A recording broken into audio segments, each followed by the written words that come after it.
ভবনে চলছে 5 তারকা হোটেল শেরাটন। অনুমতি ছাড়াই ভবনটি তৈরি করে বোরাক রিয়েল এস্টেট। রয়েছে চাঞ্চল্যকর তথ্য। ময়মনসিংহের ফুলবাড়িয়ার আতঙ্ক। সংসদ সদস্য আব্দুল মালেক সরকার বেপরোয়া কর্মকাণ্ডে অতিষ্ঠ স্থানীয়রা। হত্যা, মারধর ও চাঁদাবাজির অভিযোগ। ব্যথানাশক মরফিনের সংকট। 18 টাকার মরফিন বাইরে থেকে কিনতে হচ্ছে 180 টাকায়। অসাধ্যের সুযোগ নিচ্ছে অসাধ্য। পাহাড়ি ঢলে তলিয়েছে সুনামগঞ্জের পশ্চিম বাজার, শাহেদ বাড়িঘাট ও মধ্য বাজার। দিশেহারা হাজারো পরিবার চিড়ামুড়ি খেয়ে কাটছে দিন। এবং 15 দিনের ব্যবধানে বগুড়ায় আবারও জোড়া খুন। এবার 2 যুবককে ছুরিকাঘাতে হত্যা। রাজনৈতিক কারণে হত্যাকাণ্ড অভিযোগ স্বজনের। দেখছিলেন শিরোনাম সংবাদ সকালের, সঙ্গে আছে আমি শারমিন নাসি। অবৈধ ভবনে চলছে রাজধানীর বনানীতে 5 তারকা হোটেল শেরাটন। শুধু সিটি কর্পোরেশনের সাথে চুক্তি ভঙ্গ নয়, রাজধানী উন্নয়ন কর্তৃপক্ষ রাজুক ও সিভিল এভিয়েশনের অনুমতি ছাড়াই ভবনটি তৈরি করেছে বোরাক রিয়েল এস্টেট। দেশ টিভির অনুসন্ধানে বেরিয়ে এসেছে চাঞ্চল্যকর আরও নানা তথ্য। অবৈধভাবে ভবন করে সিটি কর্পোরেশনের হাজার কোটি টাকার সম্পদ দখল নিয়ে এম এ আজিমের 2 পর্বের ধারাবাহিকের আজ প্রথম পর্ব।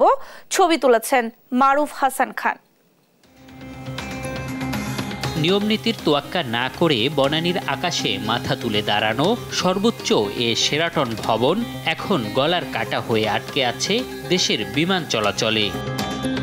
আশপাশের সব ভবন সিভিল এভিয়েশনের নিয়ম অনুযায়ী উচ্চতায় 200 ফিটের মধ্যে হলেও 28 তলার শেরাটন ভবন উচ্চতায় প্রায় 350 ফিটেরও বেশি, যা শাহজালাল আন্তর্জাতিক বিমানবন্দরে বিমান ওঠানামার জন্য এখন বড় ঝুঁকির কারণ। শাহজালাল ইন্টারন্যাশনাল এয়ারপোর্টের যদি রেফারেন্স ধরে যদি আমরা করি তাহলে এটার হাইটটা বেশি আছে। এটা একটা ঝুঁকি আমাদের এভিয়েশন থেকে যাচ্ছে।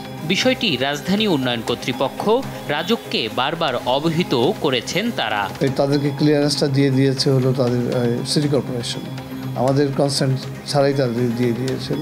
কি করেছে রাজুক জানতে গেলে বেরিয়ে আসে থলের বিড়াল। শুধু সিভিল এভিয়েশন নয়, তাদেরও অনুমতি ছাড়াই খোদ সিটি কর্পোরেশনের জমিতে অবৈধভাবে গড়ে তোলা হয়েছে ভবনটি। কততলা অনুমোদন নেওয়া হয়েছে এবং কি অকুপেন্সিতে অনুমোদন দেওয়া হয়েছে সেই ধরনের কোনো তথ্য প্রমাণ রাজধানী উন্নয়ন কর্তৃপক্ষের কাছে সংরক্ষিত নয় এবং এই ভবনটি রাজধানী উন্নয়ন কর্তৃপক্ষ কর্তৃক অনুমোদিত নয়। বিষয়টি নিয়ে কথা বলতে শেরাটনে গেলে বাধার মুখে পড়তে হয় তাদের নিরাপত্তা বিভাগের। কর্তৃপক্ষের কোনো ফোন নম্বর পর্যন্ত তাদের কাছে নেই বলে জানায়। আমাদের লেভেলে আসলে ম্যানেজিং ডিরেক্টরকে রিচ করার বা গিয়ে ইনফরমেশন নেওয়ার আমার আসলে স্কোপ নেই। তবে থমকে থাকে না দেশ টিভির অনুসন্ধান। বেরিয়ে আসে আরও চাঞ্চল্যকর তথ্য। ভবন নির্মাণের চুক্তি হওয়ার পর থেকেই অনিয়ম আর দুর্নীতি শুরু করে শেরাটন ভবনের নির্মাতা প্রতিষ্ঠান বোরাক রিয়েল এস্টেট। সিটি কর্পোরেশনের 44 কাঠা জমি বরাদ্দ দিলেও বোরাক দখলে নেয় 60 কাঠা। 14 তলা ভবন নির্মাণের চুক্তি করে 30 তলার ফাউন্ডেশন নিয়ে করা হয় 28 তলা। প্রথমে একটি সুপারমার্কেট নির্মাণের অনুমতি নিয়ে 2টি ভবন করে একটিতে গড়ে তোলা হয়েছে 5 তারকা হোটেল শেরাটন। এসব বিষয়ে কথা বলতে বোরাক রিয়েল এস্টেটে গেলে অভ্যর্থনা বিভাগ থেকে জানানো হয় প্রতিষ্ঠানের ব্যবস্থাপনা পরিচালক দেশের বাইরে। এ বিষয়ে কথা বলার নেই আর কেউ। পুরোটাই এখন নিজের হাতে, ওনার অন্য কোনো বায়ের মাধ্যমে কাজ করতে দেশে ফিরবে বা এরকম কোনো মেসেজ নেই। বিষয়টি নিয়ে কথা বলতে বারবার সিটি কর্পোরেশনে গিয়েও মেলেনি কোনো বক্তব্য। এখন স্যার বলতেছে যে এটা ছিল আদালতের বিষয়, বক্তব্য 2006 সালে 14 তলা ভবন নির্মাণের জন্য বোরাককে জমি বরাদ্দ দেয় সিটি কর্পোরেশন। চুক্তিভঙ্গ আর নানা অনিয়মের পরও বছরের পর বছর ধরে যেন মুখ বন্ধ সিটি কর্পোরেশনের। তাহলে কি অনিয়ম আর দুর্নীতির সাথে সম্পৃক্ততা আছে তাদেরও? এমন প্রশ্নই এখন জনমনে। এম এ আজিম, দেশ টিভি, ঢাকা। সংসদ সদস্য আব্দুল মালেক সরকার ও তার অনুসারীদের একের পর এক বেপরোয়া কর্মকাণ্ডে আতঙ্কের জনপদ হয়ে উঠেছে ময়মনসিংহের ফুলবাড়িয়া। হত্যা, সরকারি কর্মকর্তাকে মারধর, স্ট্যান্ড নিয়ন্ত্রণে নিয়ে চাঁদাবাজি সবকিছুতেই রয়েছে এমপি ও তার অনুসারীরা। স্থানীয় আওয়ামী লীগ নেতারা বলছেন, সংসদ সদস্যের এমন কর্মকাণ্ডে রাজনীতিতে বাড়ছে অস্থিরতা। ময়মনসিংহ থেকে সহকর্মী ইলিয়াস আহমেদের পাঠানো তথ্যচিত্রে আপন অপুর ডেস্ক রিপোর্ট।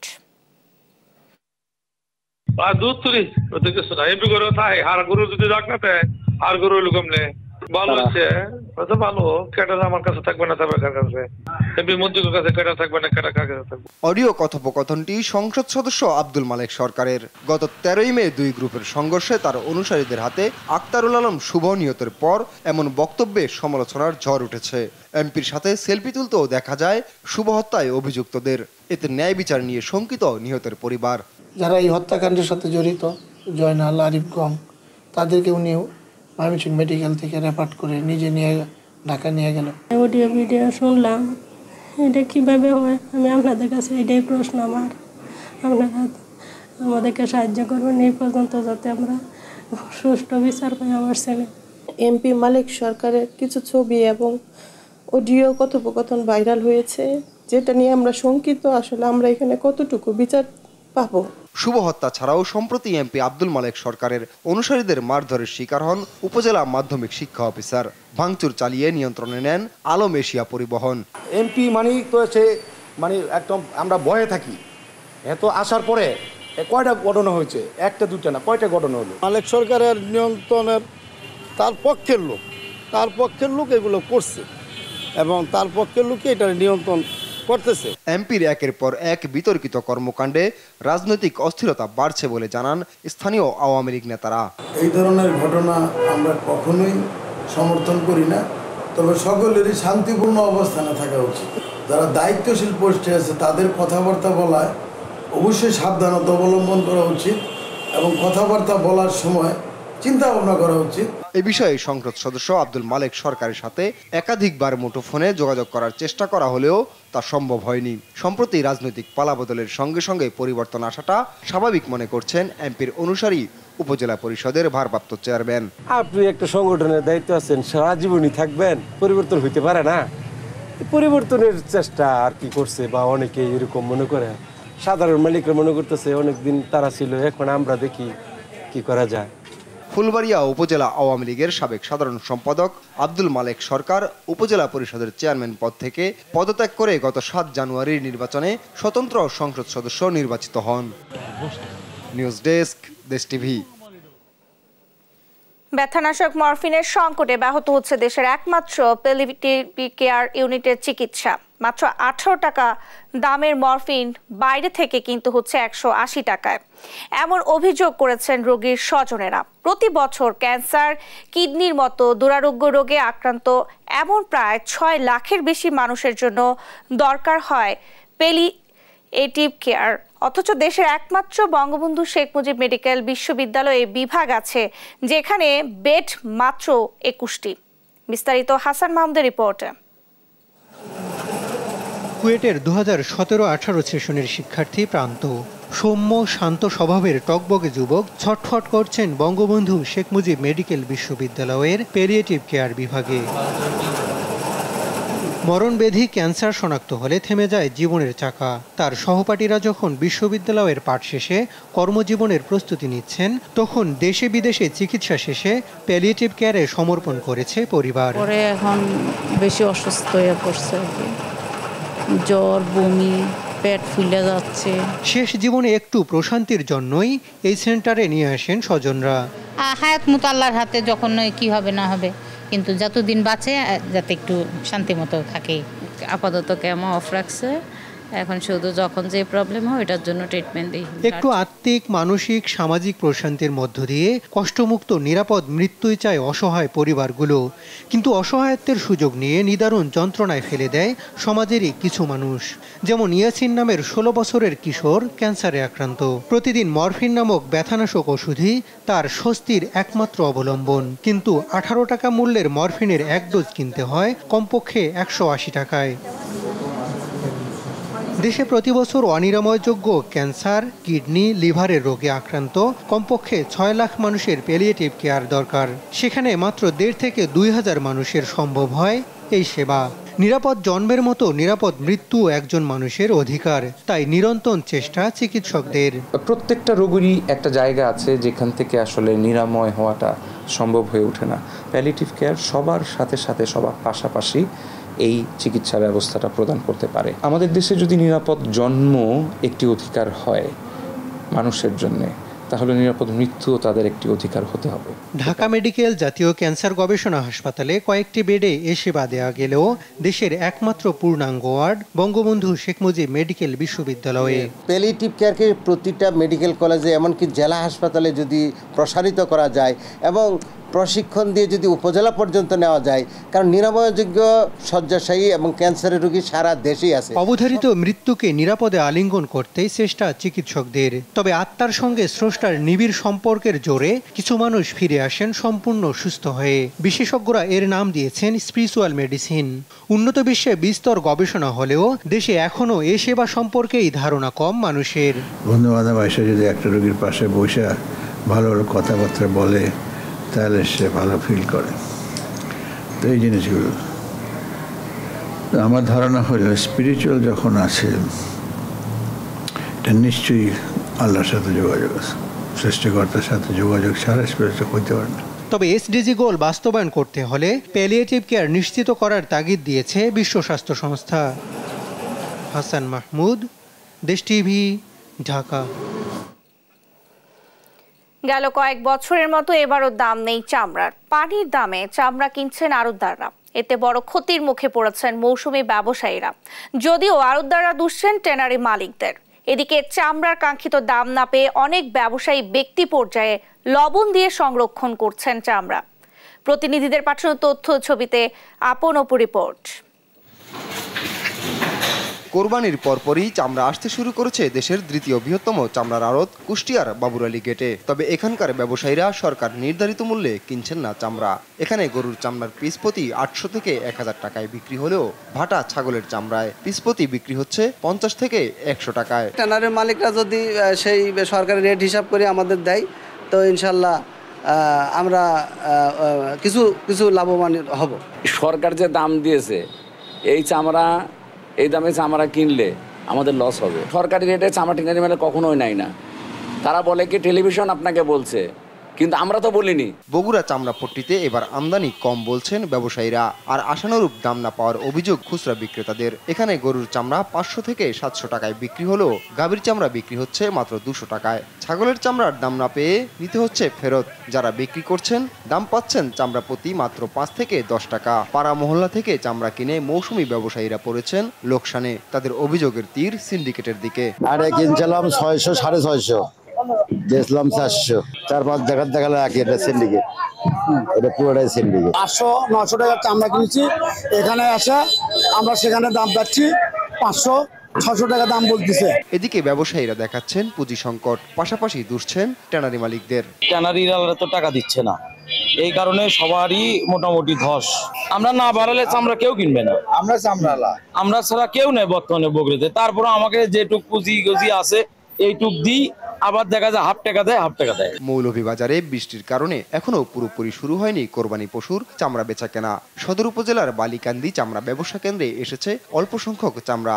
লবণ দিয়ে সেসব চামড়া সংরক্ষণে কাজ করছে তারা।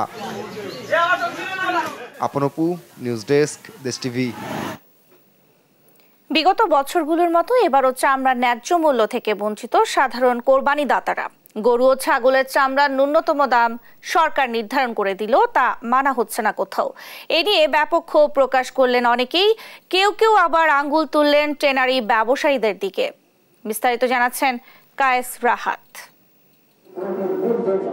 বছর ঘুরে ফিরে এসেছে ঈদুল আজহা। ত্যাগের মহিমায় মহিমান্বিত হওয়ার কথা থাকলেও এই দিনেও স্বার্থ ত্যাগ করতে পারছে না একটি মহল। ফলে বিগত কয়েক বছরের মতো এবছরও পানির দামে বিক্রি হচ্ছে চামড়া। চামড়ার দাম আমরা ওরকম পাই নাই। সরকার যে রেট দিছে 1000-1200 টাকা, আমাদের ওইরকম দিচ্ছে না। চামড়ার দাম আসলে সরকার বর্ধিত করা যে দাম, আসলে সেই দাম আমরা পাচ্ছি না। 300, 350, 400, কিছু কন্ডিশনে 450 কিনছি, 500 কিনছি, বিভিন্ন রেট আর কি। ব্যক্তিগতভাবে কুরবানিদাতাদের চামড়া ভেদে বিক্রি করতে হচ্ছে 500 থেকে 700 টাকার মাঝে। অন্যদিকে মহল্লা থেকে যারা চামড়া সংগ্রহ করেন তারা সেই চামড়া পাইকারদের কাছে বিক্রি করছেন 800 থেকে 900 টাকার মাঝে। মহল্লার ভিতরে মাল কিনা 800, 850 কিনা, আর বাইরে মিলে 700, 750। আমরা কিনতেছি এই মহল্লা থেকেই, আমরা 600, 700, 500 এভারেজ এরকম কিনতেছি। অনেকেই বলছেন বিদেশি বিনিয়োগ না থাকা প্রক্রিয়াজাতকরণের কেমিক্যালের দাম বাড়ার কারণে চামড়ার দাম এত কম। কেউ কেউ আবার দুষলেন ট্যানারি মালিকদের সিন্ডিকেটকে। আজকে আমি 750 টাকার চামড়া কিনা ওই চামড়া আমি বিক্রি করার জন্য সায়েন্স ল্যাবে গেছি। ট্যানারি আলাদা, ওনারা এমন একটা সিন্ডিকেট, সবাই একদম, কেউ 5 টাকা বাড়াবে না, কমাবে না, বাড়াবে না। 550 টাকা বলতেছে, আমরা 700 টাকা আমরা কিনছি। আমাদের আগে ইউরোপিয়ান ইউনিয়নরা আসছে আমাদের এখান থেকে চামড়া নিত, এখন একমাত্র চায়না ছাড়া আমাদের আর কোনো বায়ার নাই, আর ওরা আমাদের এখানে আসে সিন্ডিকেট করে মাল নেয়। তবে বাংলাদেশ ট্যানার্স অ্যাসোসিয়েশনের সাধারণ সম্পাদক শাখাওয়াতুল্লাহর দাবি, সাভারে চামড়া প্রক্রিয়াজাত করার আরও কিছু ইউনিট অচিরে চালু হবে। সবগুলো ইউনিট চালু হয়ে গেলে এ সমস্যার সমাধান হবে বলেও আশাবাদ ব্যক্ত করেন তিনি। ওয়েস্ট ম্যানেজমেন্ট কিছু অসম্পূর্ণ আছে, এটা নিয়ে সরকার কাজ করতেছে। আমরা সরকারকে সর্বাত্মক সহযোগিতা করে আসতেছি। যেখানে আমরা 142টা ট্যানারি উৎপাদন আছে, এখানে যদি 20টা ট্যানারি যদি আমরা LWG সনদ পেয়ে যাই, তাহলে চামড়ার যে আজকে দুরবস্থা, চামড়ার যে আজকে কম বলতেছে অনেকে, কিন্তু এই অবস্থা থাকবে না। ইসলামিক বিধান অনুযায়ী চামড়া বিক্রির এই অর্থের দাবিদার মূলত নিম্ন আয়ের মানুষেরা, ফলে তারা বঞ্চিত হচ্ছেন তাদের অধিকার থেকে। অন্যদিকে চামড়ার এত কম দাম যেন ট্যানারি শিল্পের বেহাল দশাই প্রমাণ করছে। কায়েস রাহাত, দেশ টিভি, ঢাকা। সংবাদ সকালে আরো থাকছে। রাফা ইসরায়েলি বাহিনীর উপর হামাসের মুহুর্মুহু হামলা, নুসাইরাত ক্যাম্পে এক রাতে প্রাণ হল 12 ফিলিস্তিনের।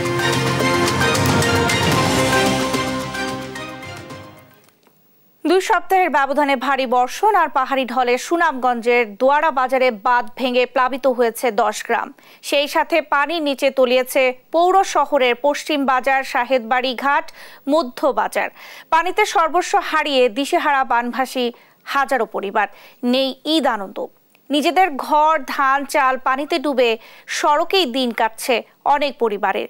গেল 2 দিন ধরে চিড়ামুড়ি খেয়ে দিন কাটছে তাদের। টানা কয়েকদিন বৃষ্টি অব্যাহত থাকায় আর পাহাড়ি ঢলের কারণে প্রতিনিয়ত বৃদ্ধি পাচ্ছে সুরমা, চেলা, খাসিয়ামারা ও চিলাই নদীর পানি। দোয়ারা বাজার, বগলা বাজার, শরীরপুর গ্রামের পাশের সড়ক ও দোয়ারা বাজার, বাংলা বাজার ব্রিটিশ সড়ক পানির নিচে তলিয়ে যাওয়ায় সদরের সঙ্গে যোগাযোগ বিচ্ছিন্ন হয়েছে।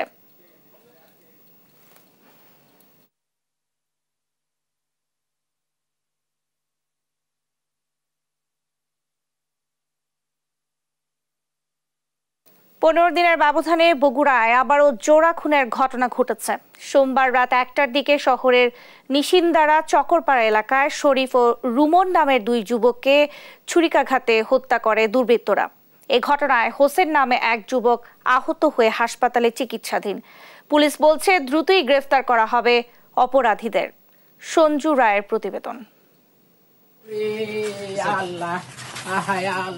সন্তানকে হারিয়ে এভাবেই আহাজারি করছিলেন বগুড়া সদরের নিশিন্দারা চকরপাড়া এলাকার এই মা।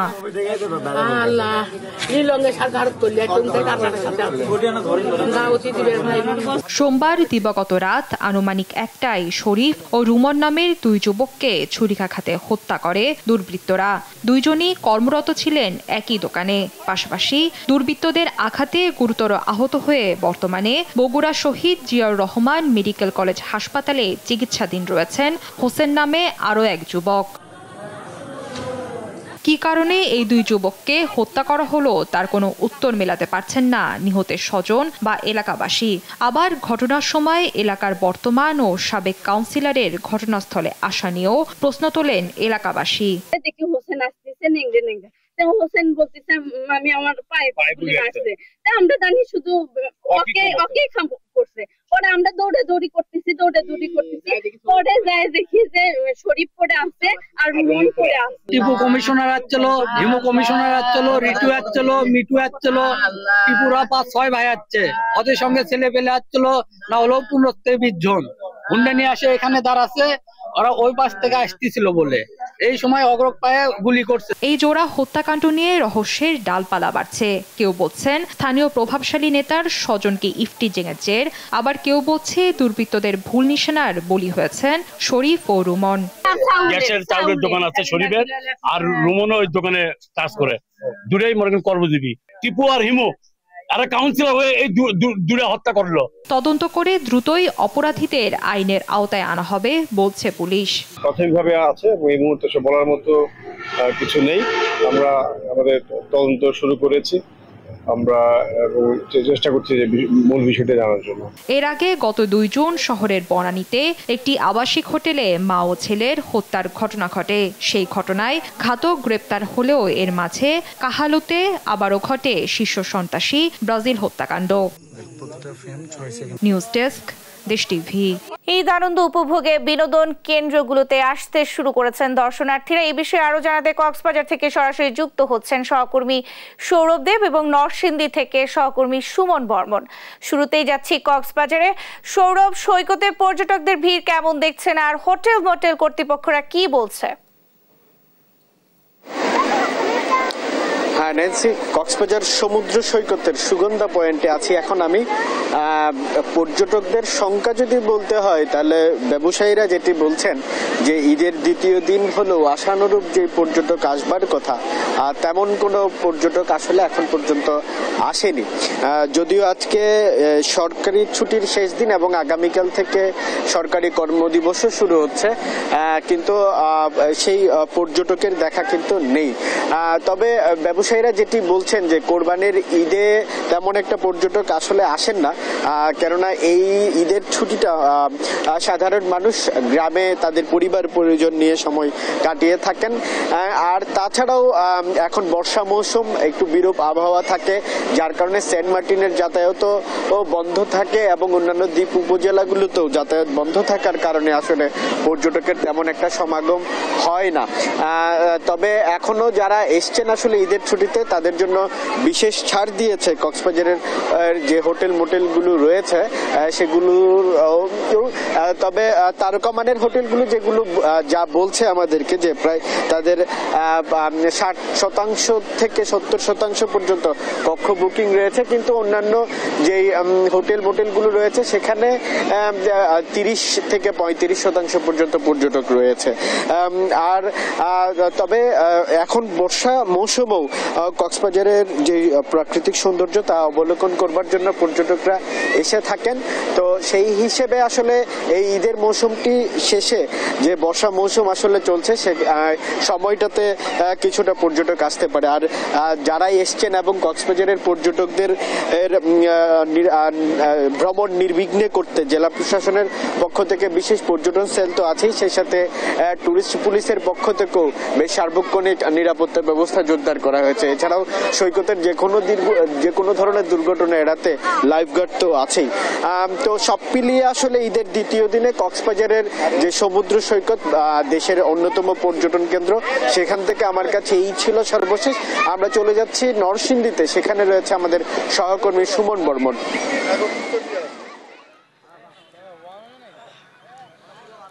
সবাইকে ঈদ মোবারক। গতকালকে ছিল ঈদুল আজহা। সকালে সকলে নামাজ শেষে সৃষ্টিকর্তার সন্তুষ্টি অর্জনে পশু কোরবানি দেওয়ার কারণে সবাই ব্যস্ত সময় কাটিয়েছে। আজ ঈদের দ্বিতীয় দিন সকাল শুরুতে দেশের বিভিন্ন স্থান থেকে নরসিংদীর যে বিনোদন কেন্দ্রগুলো রয়েছে সেই সকল কেন্দ্রে দল বেঁধে সকল দর্শনার্থী আসা শুরু করেছে। আমি এখন আছি নরসিংদীর পাঁচদোনায় অবস্থিত দেশের অন্যতম বৃহত্তর বিনোদন কেন্দ্র ড্রিম হলিডে পার্কে। এখানে সকাল থেকেই নানা বয়সের মানুষ, শিশু থেকে বৃদ্ধ, তারা পরিবার পরিজন নিয়ে এবং বন্ধু বান্ধব নিয়ে এই ড্রিম হলিডে পার্কে আসা শুরু করেছে এবং তারা এই পার্কে টিকিট কেটে প্রবেশ করছে। আমরা পার্ক কর্তৃপক্ষের সাথে যে কথা বলেছি তারা জানিয়েছে যে এই পার্কে প্রতি প্রবেশ মূল্য 350 টাকা। এই পার্কে ওয়াটার পার্ক সহ 25টি রাইড রয়েছে। সেই সকল রাইডে নির্ধারিত ফি দিয়ে দর্শনার্থীরা আনন্দ উপভোগ করতে পারবে। আমি একজন দর্শনার্থীর সঙ্গে কথা বলতে চাচ্ছি। আপনি কোথায় থেকে এসেছেন এবং কাদের সঙ্গে এসেছেন, কেমন সময় কাটাবেন বলে আশা করছেন? জি ভাই, আমি গাজীপুর থেকে, গাজীপুর শ্রীপুর থানা থেকে আইছি ভাই। আমাদের বন্ধু বান্ধব যারা আছে তাদেরকে নিয়ে আইছি ডিমুলির মাঝে ভাই। এখানে ভাই বিরাট আনন্দ অনুভব করবো, এখানে ঘোরাফেরা করবো সারাদিন, এখানে এনজয় করবো। এখানে দেখা গেছে আমাদের বন্ধু বান্ধব তাদেরকে নিয়ে এনজয় করবো, হ্যাঁ ঠিক আছে। আর এই যে আমাদের বন্ধু একজন আছে, দুইজন আছে, সবাইকে নিয়ে এসে এই ডিমুলের মাঝে এখানে আসার জন্য অনেকে দূর দূরান্ত থেকে মানুষ আসছে, আর আমরাও আইছি ভাই গাজীপুর শ্রীপুর থেকে। হ্যাঁ, ধন্যবাদ আপনাকে। একজন দর্শনার্থী তার বন্ধু বান্ধব নিয়ে এই পার্কে ঈদ আনন্দ উপভোগ করতে এসেছে, সেই অনুভূতি জানাচ্ছিলেন আমাদেরকে। আমরা এই পার্কের প্রধান ফটকের সামনে রয়েছি। আমরা এখানে দেখতে পাচ্ছি যে দেশের বিভিন্ন প্রান্ত থেকে আগত দর্শনার্থীরা এই প্রবেশ ফটক দিয়ে ভেতরে প্রবেশ করছে এবং ধীরে ধীরে পরিপূর্ণ হয়ে উঠছে ড্রিম হলিডে পার্ক। এবং এই বেলা বাড়ার সঙ্গে সঙ্গে এখানে দর্শনার্থী আরও বাড়বে বলে আশাবাদ এই পার্কের কর্তৃপক্ষ। এই ছিল নরসিংদীর ড্রিম হলিডে পার্ক থেকে ঈদ বিনোদন নিয়ে আমার কাছে সর্বশেষ খবর। সুমন, আপনাকে ধন্যবাদ। সেই সঙ্গে সৌরভ, আপনাকেও ধন্যবাদ জানাচ্ছি। আমের রাজধানী খ্যাত চাঁপাইনবাবগঞ্জে এখন আমের ভরা মৌসুম। প্রতিদিন প্রচুর পরিমাণ কাঁচা পাকা আম আসছে বাজারে।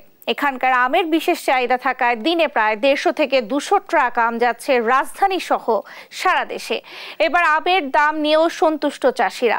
সহকর্মী তারেক রহমানের পাঠানো প্রতিবেদন জানাচ্ছেন দিবাশ্রী বড়ুয়া। জমজমাট হয়ে উঠেছে চাঁপাইনবাবগঞ্জের আম বাজারগুলো। এরই মধ্যে শেষ হয়ে গেছে গোপালভোগ জাতের আমের সরবরাহ। বাজার এখন খিরসাপাত ও ল্যাংড়া আমের দখলে। এরপর বাজারে আসবে ফজলি, তারপর বাজার মাতাবে আশিনা আম। চাঁপাইনবাবগঞ্জের আম সুমিষ্ট হওয়ায় দেশের অন্যান্য জেলায় এই আমের বিশেষ চাহিদা রয়েছে। প্রতি মণ বিক্রি হচ্ছে 4 থেকে 5,000 টাকা পর্যন্ত। আমের দাম ভালো পাচ্ছেন বলে জানান আম চাষিরা। 5,000 থেকে 4,000 টাকা মণ। গতবার এই সময় আম বিক্রি করেছিলাম 2,000 টাকা মণ কাটে। ওই তুলনায় আম কম থাকার কারণে আমার দামটা এবার 2 গুণ হয়ে গেছে। আমরা শান্তিপূর্ণভাবে আম বিক্রি করতে পারছি। সব মিলিয়ে কাঁচার বাজার ঈদের মতো জমজমাটভাবে জমে গেছে। গত বছর তার আগের বছর কম দাম ছিল, আমাদের ক্ষতি হয়েছে। এবছরে পুষিয়ে উঠতে পারি। শেষ পর্যন্ত যদি আমের বাজারটা থাকে তাহলে আম বিক্রি করে পুষিয়ে উঠতে পারি। চাঁপাইনবাবগঞ্জের আম মানে ও গুণে ভালো হওয়ায় দেশের বিভিন্ন প্রান্তে এর চাহিদা বেশ। তাই প্রতিদিন এখান থেকে আম যাচ্ছে দেশের বিভিন্ন জেলায়। ডিস্ট্রিক্ট থেকে এখানে চাঁপাইনবাবগঞ্জে আমটা কিনে একটু ভালো। আমটা মেজুর হয়েছে, পাকা লাগছে, এখানে কোনো মেডিসিন লাগে না, ফরমালিন লাগে না, কিছুই লাগে না। আমগুলো অনেক ভালো। অন্য বছর অনেক বৃদ্ধি। গত বছর কৃষক ছিল 1900-2200। চাঁপাইনবাবগঞ্জ থেকে দৈনিক প্রায় 150 থেকে 200 ট্রাক আম রাজধানী সহ সারা দেশে যাচ্ছে বলে জানান আম আড়তদার সমিতি। আমাদের এই কাঁচা আম বাজার থেকে 150 থেকে 200 ট্রাক আম দেশের সব জেলায় বাজারজাত হচ্ছে এবং এটা সামনেতে 400 থেকে 500 পর্যন্ত আমাদের এই কাঁচা বাজার থেকে আম প্রতিদিন বাজারজাত হবে। শেষ পর্যন্ত আমের বর্তমান দাম বহাল থাকলে এবার ভালো লাভের আশা চাষিদের। নিউজ ডেস্ক, দেশ টিভি। আয় উপার্জন বাড়াতে তরুণরা এখন ঝুঁকছেন ফ্রিল্যান্সিং এ। এজন্য বিভিন্ন ট্রেনিং সেন্টারে প্রশিক্ষিত হয়ে উঠছেন তারা। চাকরির জন্য বসে না থেকে শিক্ষিত তরুণরা এখন অনলাইনে বিভিন্ন কোম্পানির কাজ করছেন, আয় করছেন হাজার হাজার টাকা। গোপালগঞ্জের বিভিন্ন এলাকায় এই ব্যাপারে উদ্যমী হয়ে উঠছেন কলেজ পড়ুয়া শিক্ষার্থীরা। প্রতিনিধি সলিল বিশ্বাসের পাঠানো তথ্য ছবিতে দিবাশ্রী বড়ুয়ার আরও একটি ডেস্ক রিপোর্ট। পুরো বিশ্বই এখন অনলাইন দুনিয়ার দখলে। একে অন্যের সাথে যোগাযোগ, চাকরির আবেদন সহ নানা ধরনের কাজ এখন ঘরে বসেই করছে। শুধু ঘরে বসেই নয়, অফিস আদালতের কাজও এখন অনেকাংশে ভার্চুয়াল জগতে প্রবেশ করেছে। উদ্ভাবনী এই দুনিয়া নিয়ে একটু বেশি আগ্রহী তরুণরা। বিভিন্ন কোম্পানি তাদের কাজ অনলাইন চুক্তি ভিত্তিতে দিয়ে দিচ্ছে। এতে করে স্বল্প খরচে অল্প সময়ে তারা কাঙ্ক্ষিত কাজটি আদায় করতে পারছে। আর তাই বিশ্ববিদ্যালয় ও কলেজ পড়ুয়া শিক্ষার্থীরা আউটসোর্সিং শেখার জন্য বিভিন্ন ট্রেনিং সেন্টারে দক্ষ হয়ে গড়ে উঠছেন। আমি যেহেতু মেয়ে মানুষ, বাইরে গিয়ে চাকরি করতে গেলে অনেক সমস্যার সম্মুখীন হতে হয়। এজন্য বাড়িতে বসেই যদি আমি ভালো একটা ইনকাম করতে পারি তাহলে আমি নিজেও চলতে পারলাম, আমার পরিবারকেও সাহায্য করতে পারলাম। ফ্রিল্যান্সিং এর কাজটা আমি করে মোটামুটি আমি ইনকাম করতেছি, নিজের সচ্ছলতা করতেছি। আমি কাজ করি অফ পেজ এসইও আর হচ্ছে কি যে ফেসবুক অ্যাডস ক্যাম্পেইনের কাজ করি। ফ্রিল্যান্সিং এই বিষয়টা হচ্ছে এখন খুবই ভালো একটা আয়ের উৎস আমি মনে করি। কাজের স্বাধীনতা থাকায় বেশ ভালো উপার্জন করা যায় এই ভার্চুয়াল সিস্টেমে, আর তাই চাকরি ছাড়ছেন অনেকে। প্রতি মাসে আয় করছেন 2.5 থেকে 3 লাখ টাকা। বাংলাদেশে ফ্রিল্যান্সিং ক্যারিয়ার খুবই ভালো, কারণ এখানে যথেষ্ট জনশক্তি আছে এবং অনেকে এই পেশায় কাজ করতেছে, ফ্রিল্যান্সিং স্কিল ডেভেলপ করে অনেকে কাজ করতেছে। চাকরির পিছনে না ছুটে তরুণরা ফ্রিল্যান্সার হয়ে স্বাবলম্বী হয়ে উঠুক, এমন প্রত্যাশা বিশেষজ্ঞদের। নিউজ ডেস্ক, দেশ টিভি। এবার আন্তর্জাতিক প্রসঙ্গ। এবার রকেট চালিত গ্রেনেড ও মর্টার দিয়ে ইসরায়েলি বাহিনীকে আক্রমণ করেছে হামাস। স্থানীয় সময় মঙ্গলবার গাজার দক্ষিণ রাফার তালা সুলতান এলাকায় এই ঘটনা ঘটে। এতে দুপক্ষের মাঝে তুমুল সংঘর্ষ হয়, তবে ঘটনার ক্ষতির পরিমাণ এখনো জানা যায়নি। এদিকে নুসৈরাত ক্যাম্পে পৃথক ইসরায়েলি হামলায় 12 ফিলিস্তিনি নিহত হয়েছেন। ইসরায়েলের সেনাবাহিনী দাবি করেছে তাদের আক্রমণে গেল 7 সপ্তাহে 550 হামাস যোদ্ধা নিহত ও 22 ইসরায়েলি সৈন্য নিহত হয়েছেন এবং স্থল অভিযানের পর রাফা শহরের প্রায় 60% নিয়ন্ত্রণ দখল করেছে ইসরায়েল। 8 মাসের বেশি সময় ধরে চলা ইসরায়েলি আগ্রাসনে ধ্বংস হয়ে গেছে গাজার বেশিরভাগ হাসপাতাল। নেই কোনো ঔষধ ও সেবা। যে হাসপাতালগুলো এখনো অবশিষ্ট আছে সেগুলো আর চিকিৎসার উপযোগী না। চিকিৎসা না পেয়ে ভুগছে হাজারো ফিলিস্তিনি। আরও জানাচ্ছেন দেওয়ান মুবাশশিরা হোসেন। শহরের বিধ্বস্ত রাস্তা দিয়ে আল শিফা হাসপাতালে যাচ্ছেন এই বৃদ্ধা। যাওয়ার কথা ছিল অ্যাম্বুলেন্সে করে, কিন্তু সেটা কেবলই স্বপ্ন এখন। 80 বছর বয়সী এ ফিলিস্তিনি বৃদ্ধার নাম জাকেয়া। দীর্ঘ 9 বছর ধরে ভুগছেন কিডনি রোগে। এই পরিস্থিতিতে তার প্রতিনিয়তই প্রয়োজন ডায়ালাইসিস, কিন্তু পর্যাপ্ত চিকিৎসা পেতে ব্যর্থ হচ্ছেন। আমি 9 বছর ধরে এ রোগে ভুগছি, ঠিকমতো চিকিৎসাও পাচ্ছি না। চিকিৎসা না পেয়ে আমার হাত, পা এবং মুখ ফুলে গেছে। ভয় পাচ্ছিলাম যে কিডনি নষ্ট হয়ে মারা যাব। গাজায় প্রতি মুহূর্তেই পড়ছে ইসরায়েলি বোমা। বাদ পড়ছে না স্কুল, শরণার্থী শিবির সহ হাসপাতালগুলো। এতে পুরোপুরি বিধ্বস্ত স্বাস্থ্য খাত। চিকিৎসা ব্যবস্থা বলে কোনো কিছু আর অবশিষ্ট নেই ভূখণ্ডটিতে। নেই ওষুধও। যে হাসপাতালগুলো এখনো অক্ষত আছে সেগুলোও আর চিকিৎসার উপযোগী নয়। যুদ্ধ শুরু হওয়ার পরপরই বাস্তুচ্যুত হয়েছেন জাকিয়া। ঘরবাড়ি হারিয়ে নিঃস্ব হয়েছেন তিনি। আমরা যে জায়গায় ছিলাম তারা সেগুলো পুড়িয়ে ফেলেছে এবং আমাদের হুমকি দিয়ে সেখান থেকে বের করে দিয়েছে। এরপর গাজায় চলে যাই।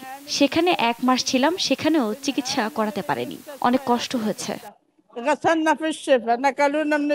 আল শিফার একজন ডাক্তারের মতে, অবরুদ্ধ গাজায় ইসরায়েলের আক্রমণের ফলে প্রায় 10টি কার্যকরী ডায়ালিসিস মেশিন সহ হাসপাতালটি ধ্বংস হয়ে গেছে। হাসপাতালে 60টি মেশিন রাখার ক্ষমতা ছিল, আমরা 5 থেকে 10টি মেশিন ঠিক করতে পেরেছি মাত্র। এগুলো দিয়েই এখন চিকিৎসা চালানোর চেষ্টা করছি। প্রতি মুহূর্তে মৃত্যু ভয় নিয়ে দিন পার করলেও আগের মতোই জীবনযাপনের স্বপ্ন দেখেন জাকেয়া। তবে সেদিন কবে আসবে জানেন না তিনি। দেওয়ান মুবাশশিরা হোসেন, নিউজ ডেস্ক, দেশ টিভি। শেষ করব সংবাদ সকাল। তার আগে সংবাদ শিরোনামগুলো জানিয়ে দিচ্ছি আরো একবার।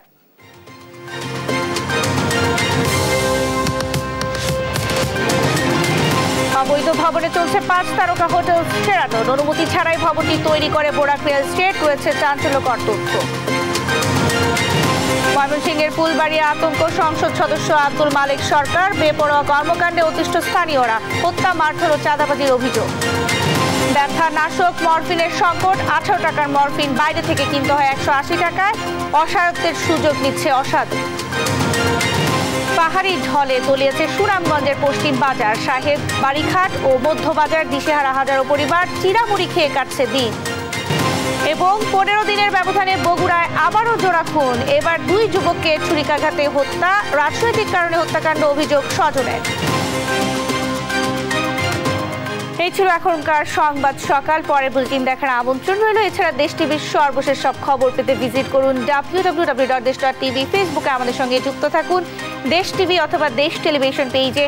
সর্বশেষ সব ভিডিও পেতে ইউটিউবে আমাদের হ্যান্ডেল @দেশ টেলিভিশন অথবা @দেশ টিভি নিউজ লিখে সার্চ করুন। ধন্যবাদ সবাইকে।